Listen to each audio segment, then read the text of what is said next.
27. Né, que é uma terça-feira. Eu ainda vou estar de férias. Vou pegar essas 2 semaninhas aqui. Mas o programa segue normal.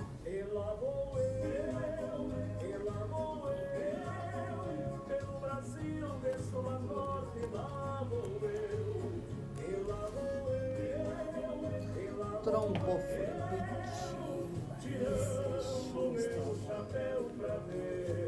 Não sei se eu já estava olhando aqui. Bagunça. Show de manhã, diversão, música e a sua participação. Eu penso que a minha mesa é organizada.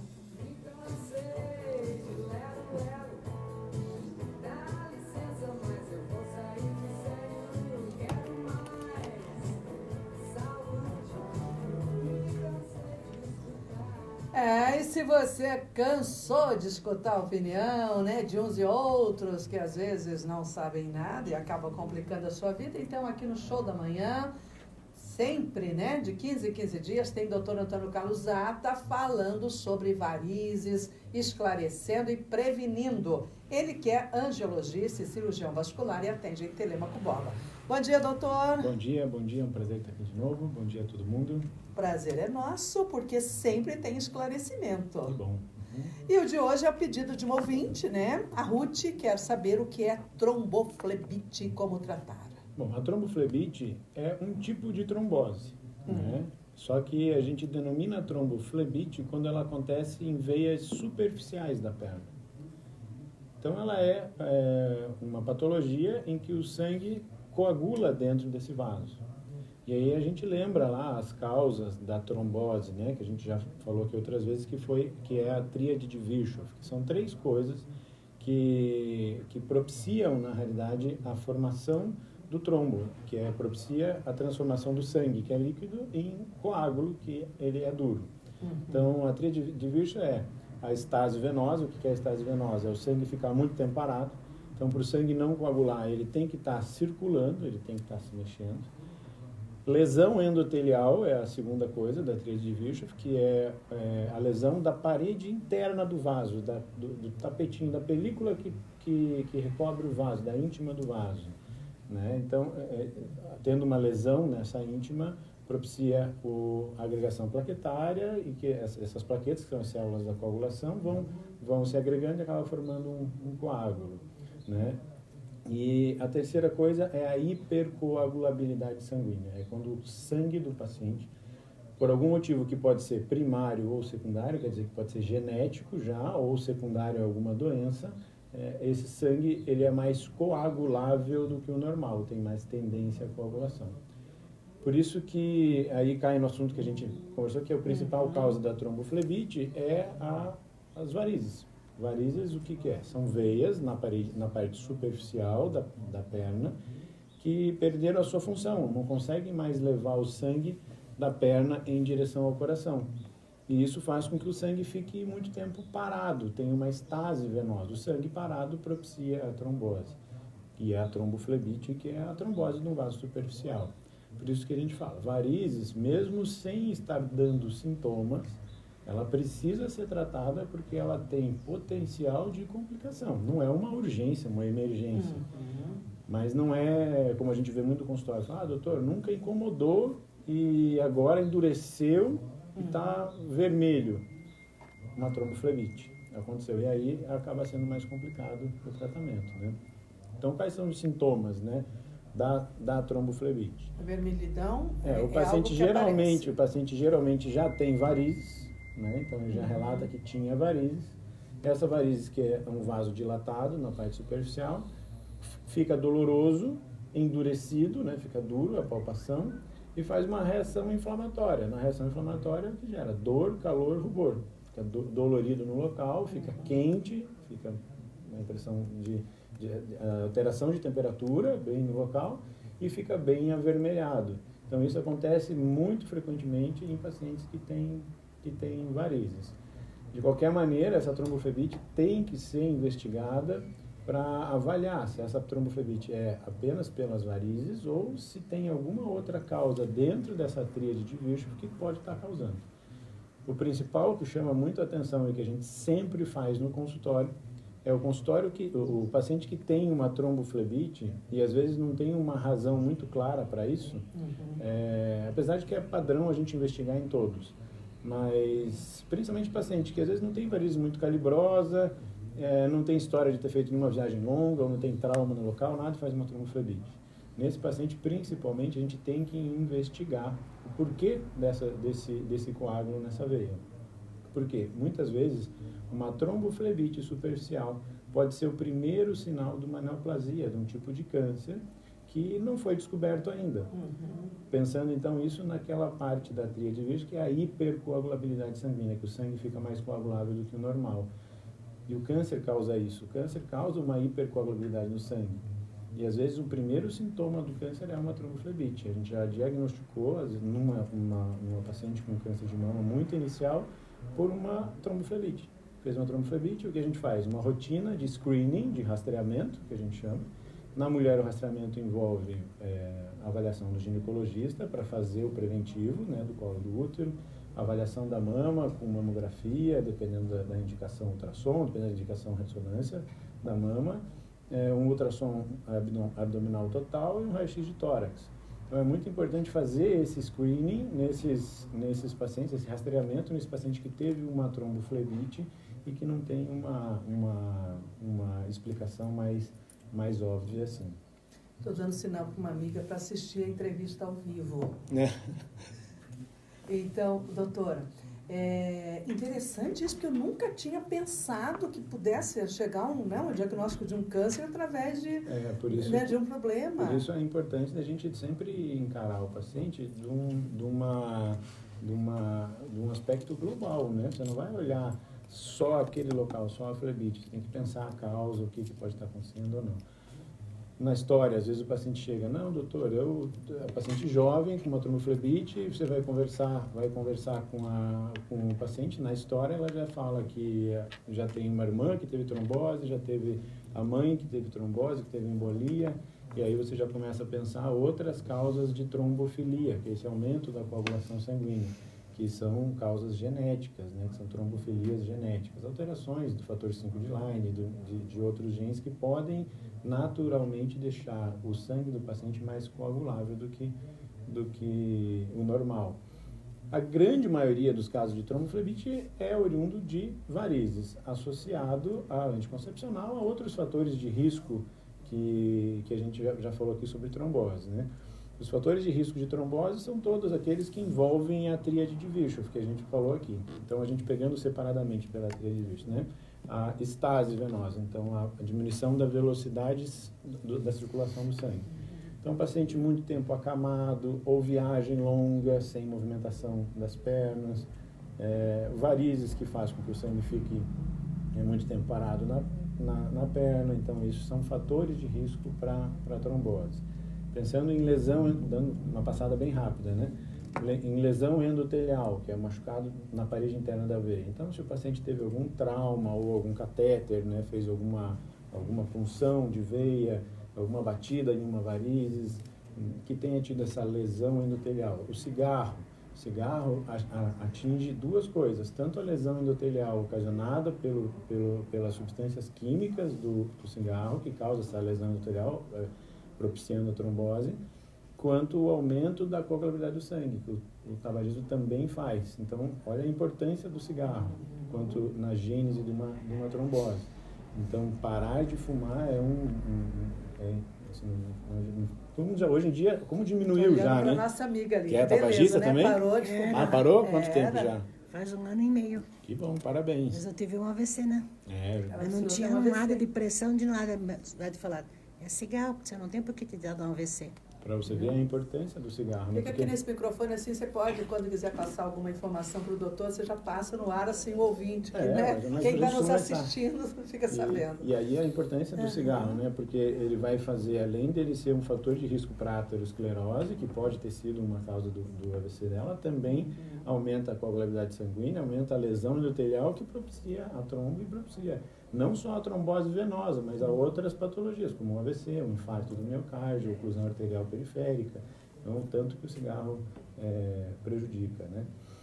E aí passamos para a hipercoagulabilidade. A hipercoagulabilidade é aquilo que a gente estava falando de câncer, aumenta a coagulabilidade sanguínea, anticoncepcional, envolve muito o risco de trombose. Então, o anticoncepcional não é um medicamento que deve ser tomada como uma automedicação, tem que ser procurado um ginecologista para ser indicado de maneira correta, com uma dosagem hormonal correta. Hoje em dia a gente tem anticoncepcionais com dosagem hormonal bem mais baixa, que traz mais segurança para o paciente para usar o anticoncepcional, tanto na prevenção do aparecimento de varizes, que o anticoncepcional é um fator de risco para aparecer varizes, quanto o risco de trombose também. Então é muito importante você ter toda essa avaliação de fatores de risco para você definir a causa dessa tromboflebite em si. Muito bem, por isso você fique à vontade, se tiver alguma pergunta para o doutor, pode, tá? Fala aí no microfone. O meu marido teve câncer há 11 anos, ele está com o catéter pronto, era administrada a quimioterapia. Ele não tirou até hoje. Diz que não tem importância que está lá e quando precisar está lá. Isso é muito importante. Ele muitas vezes não precisa tirar, mas ele está fazendo a manutenção desse catéter. Precisa fazer a manutenção desse catéter. Você tem que uma vez por mês, tem que ir no serviço, ele fez quimioterapia por esse catéter, né? Aquele totalmente implantável, que fica inteiro.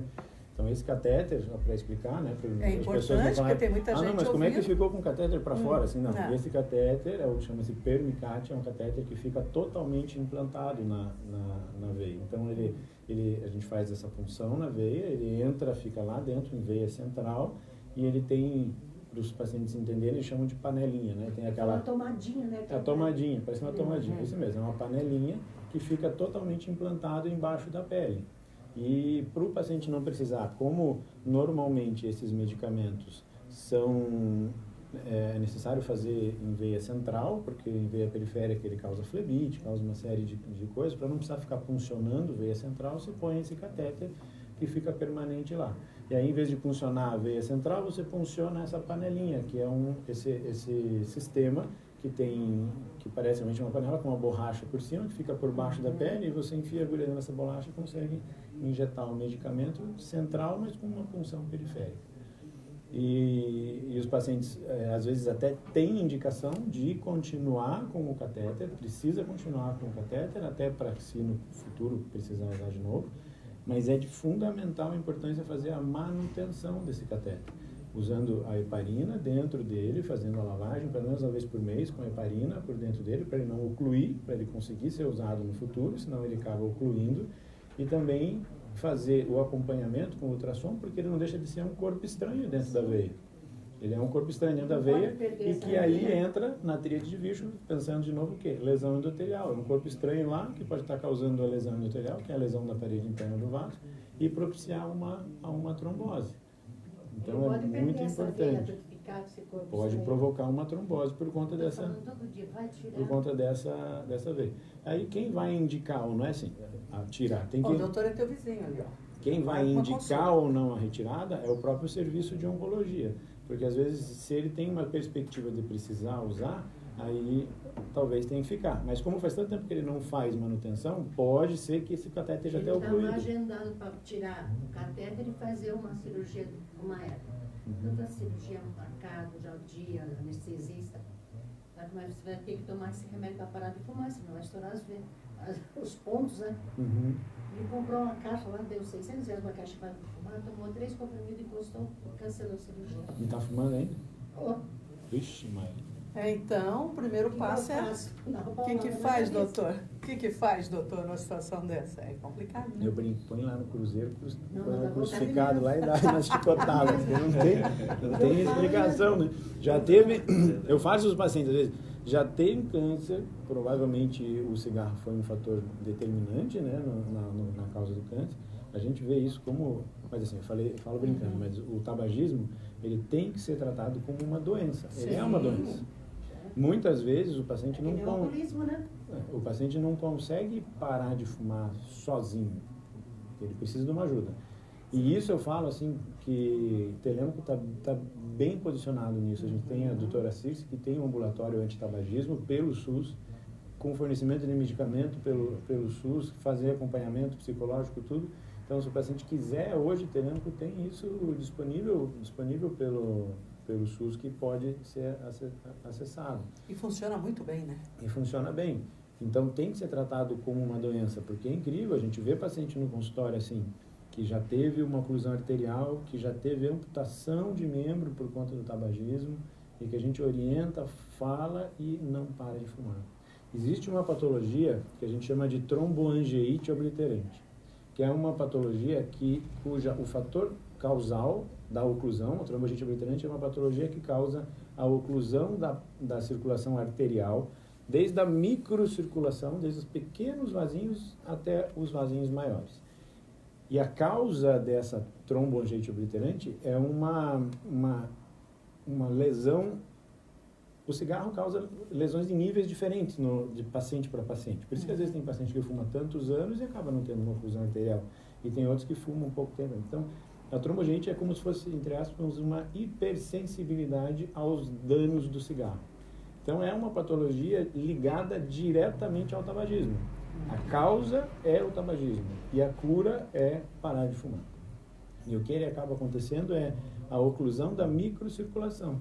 E o paciente vai necrosando, desde a pontinha dos dedos, vai aumentando, vai tendo que amputar uma pontinha, vai subindo, e vai fazendo as amputações.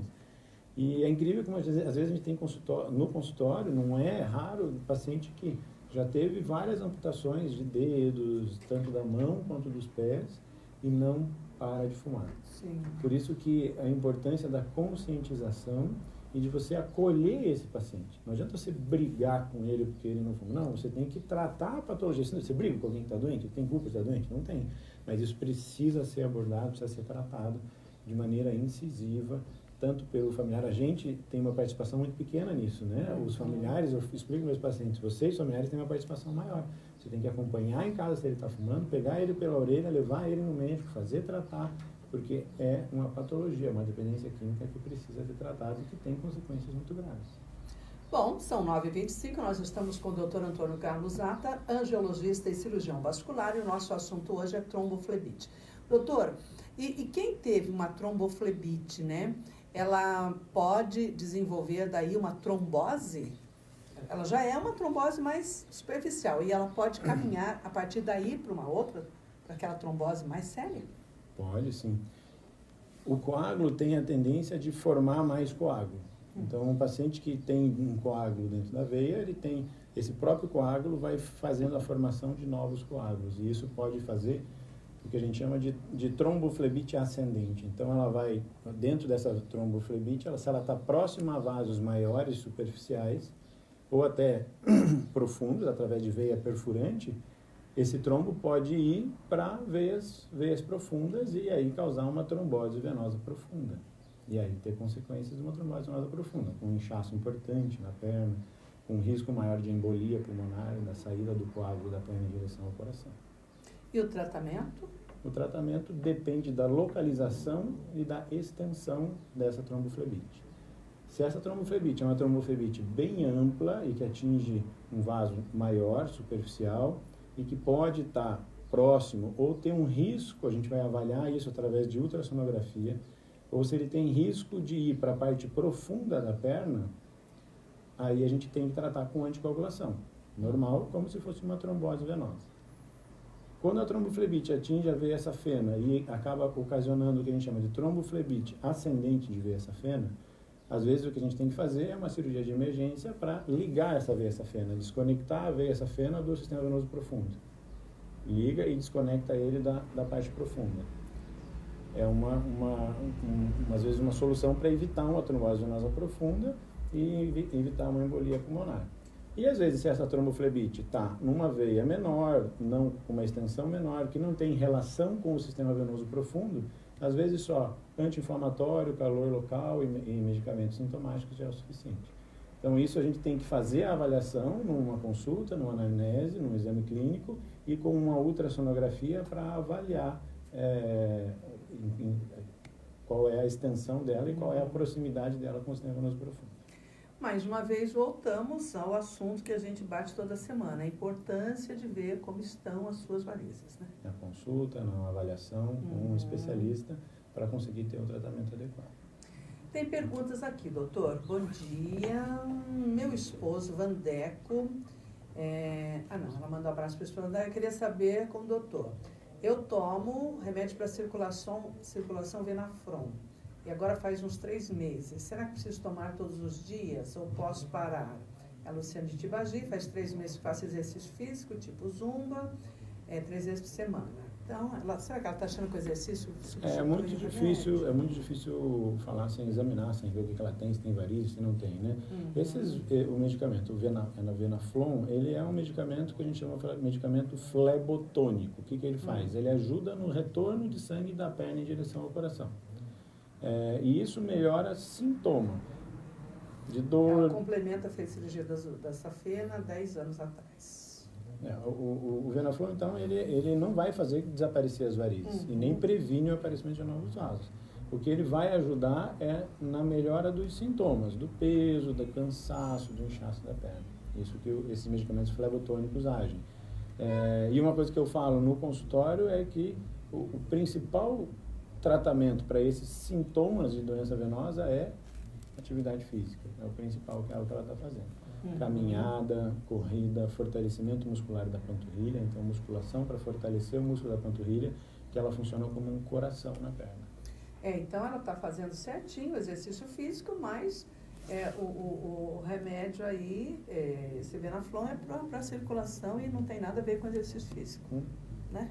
Não, na realidade, assim, o medicamento, quando o paciente tem só sintoma, que eu não sei o caso dela, tá? Mas quando o paciente chega no meu consultório, já está tratada ou não tem varizes aparentes, porque a gente sabe que, a gente já falou que 20% da população tem dor bem característica de doença venosa, que é aquela dor pior no final do dia, que incha a perna, que fica com a perna cansada, e não tem varizes, a gente não tem nem varicose.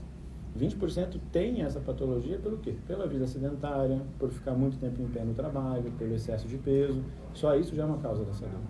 Nesse tipo de paciente, o tratamento é clínico. Qual que é o tratamento clínico? O principal, atividade física. Então, caminhada, corrida, fortalecimento muscular da panturrilha. Esse é o principal tratamento. Meia elástica e medicamento flebotônico, que são como esse medicamento Flebon. E eu falo para esses pacientes, a partir do momento que você entrar numa rotina de atividade física, você vai ver que você vai melhorar a dor e muitas vezes não vai mais precisar nem do medicamento e nem da meia. Só a atividade física já vai melhorar muito esses sintomas. Para pacientes que não têm varizes, que precisam ser tratados. Por isso que eu não estou falando para ela parar de tomar, mas ela precisa ser avaliada e ver se ela realmente tem varizes ou não. Se for só por sintoma e ela estiver bem com atividade física, sem sintoma, às vezes não precisa mais tomar o medicamento. Muito bem. Alguma pergunta sobre varizes? Não. Tranquilo?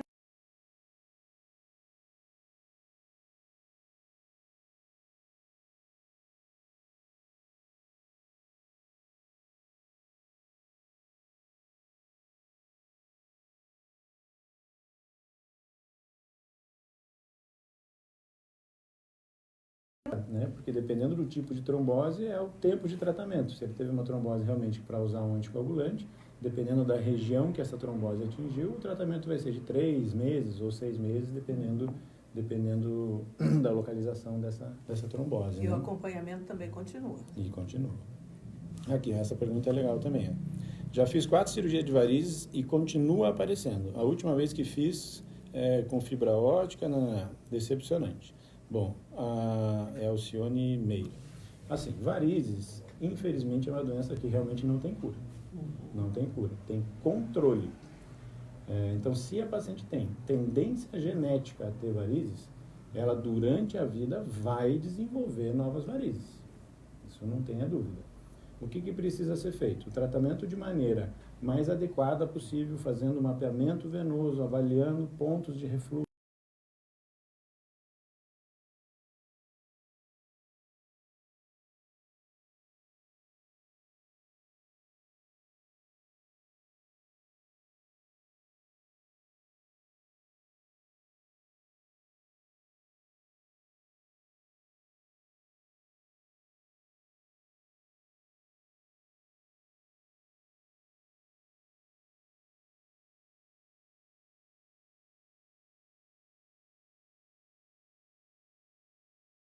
elástica, se ela trabalha em pé, se ela está usando meia elástica.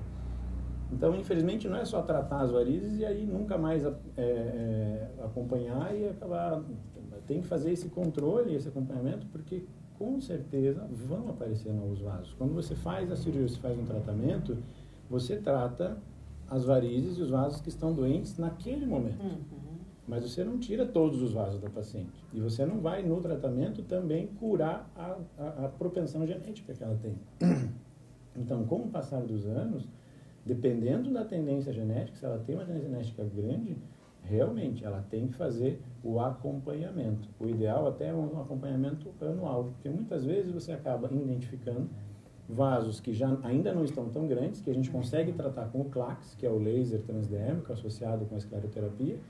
Fazendo essa manutenção anual, você vai evitar que essa paciente possa vir a evoluir para uma nova cirurgia. Por isso que a gente fala, o CLACS hoje a gente consegue evitar 80% dos procedimentos cirúrgicos. Tanto porque a gente consegue tratar vasos que precisariam cirurgia naquele momento com um tratamento sem cirurgia, quanto você consegue fazer um acompanhamento anual daquela paciente para não deixar acumular depois e ter que fazer uma nova cirurgia. Então, por isso que o que é muito importante para quem tem varizes é o TCV, que eu chamo, que é tratamento contínuo de varizes. O que é tratamento contínuo de varizes? Apareceu, vai e tira. Apareceu, vai e tira. Para não deixar acumular, para não ter que fazer, chegar nesse ponto, tem que fazer 4, 5 cirurgias, e que ele vai fazendo tratamentos daí sem precisar de cirurgia realmente, mas fazendo o acompanhamento e mantendo a perna em dia para conseguir evitar ficar sem as varizes. Muito bem, 9h34, tromboflebite, encerramos por aqui, doutor? Tem mais dúvidas Quer deixar aí? para responder a semana que vem? Ou quer responder? Não, pode responder. Fica tranquilo. Vamos ver aqui. Bom dia, minha mãe tem úlcera varicose, faz anos estourou uma varizes. Bom, isso a gente conversou a semana passada, né? Que realmente uma das causas de úlcera são a principal causa, né? 60% das úlceras dos membros inferiores são de causa varicosa, são de causa de varizes. Então, ela tem que provavelmente tratar as varizes para conseguir ficar sem essa úlcera. A gente falou muito sobre a recidiva, né, de úlcera. O paciente tem que lembrar que a úlcera não é a doença. A úlcera é uma manifestação da doença. Se ele não trata a doença em si, que é as varizes, essa úlcera tem uma chance muito grande de recidiva, que é o que acontece. Abre e fecha as feridas, porque não tratou a causa da ferida, que seria as varizes, né? 9h35. Quais os riscos de varizes uterinas? Quais os tratamentos? Varizes uterinas, o tratamento, na realidade, é mais ginecológico. O que hoje tem feito dentro da cirurgia vascular são tratamentos endovasculares para varizes uterinas, que é por embolização. Aqui em Telêmaco a gente não consegue fazer porque a gente não tem o arco em C, que é um equipamento que a gente precisa fazer de radiologia para conseguir fazer. Mas para quem tem varizes uterinas, varizes pélvicas, na realidade, e que tem muito sintoma e que não tem, não está tendo resultado com tratamento clínico, então, em pacientes muito específicas, essas pacientes têm indicação de tratamento e aí isso a gente consegue fazer por endovascular, que é uma punção que você faz aqui na região da virilha e com catéter você localiza a veia, as veias principais que estão causando essa varizes uterinas e faz uma embolização, faz como se fosse uma escleroterapia nessas varizes pélvicas, varizes uterinas. Mas isso, a indicação tem que ser muito bem avaliada, tanto pelo ginecologista quanto pelo cirurgião vascular. Então, aí seria um outro capítulo para a gente seria até fazer, importante a gente entendeu? falar disso, né, doutor? Doutor Antônio Carlos Zata conosco. Aquela paciente falando aqui, que a variz, a úlcera já tinha voltado várias vezes, cicatriza e volta, é aquilo que a gente conversou, que a doença não é a ferida. Se ela não tratar a causa principal, que é as varizes, essa úlcera realmente vai e volta, e às vezes acaba não fechando.